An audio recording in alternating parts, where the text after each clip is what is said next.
વસ્તી ગણતરી 2027 અંતર્ગત અત્યારે ફિલ્ડમાં કામ કરી રહ્યા છે.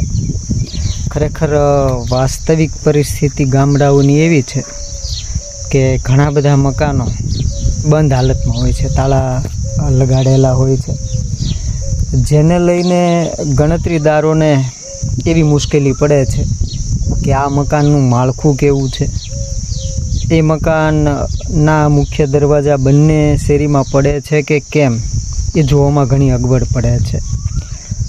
આ સિવાય ગરમીનો પણ ખૂબ માહોલ છે. આવી પરિસ્થિતિની અંદર જ્યારે આ દેશનો શિક્ષક કામ કરી રહ્યો હોય ત્યારે ખરેખર એને સેલ્યુટ કરવાનું મન થાય.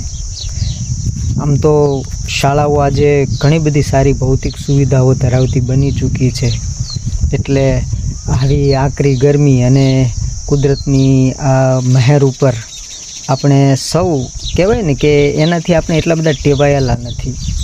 તેમ છતાં રાષ્ટ્રીય કામગીરી છે, સંપૂર્ણ ખંત, સંપૂર્ણ ઉત્સાહ અને કોઈ પણ પરિસ્થિતિની અંદર એ કામગીરીને સુપેરે અને સારી રીતે પૂરી કરવા માટે આ દેશનો શિક્ષક આજે ખડે પગે છે.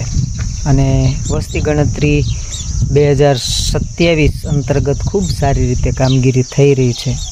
ત્યારે સાથે સાથે ફિલ્ડમાં કામ કરતા આ કર્મયોગી માટે પણ સરકારે વિચાર કરવો જોઈએ, એને સમય પૂરતો આપવો જોઈએ, કારણ કે ગરમીની પરિસ્થિતિ છે. આ પરિસ્થિતિની અંદર કદાચ આખો દિવસ કામ ના થઈ શકે, સવારે અને સાંજના સમયે કામ થઈ શકે, છતાં ખૂબ સારી રીતે આ કામગીરી ચાલી રહી છે.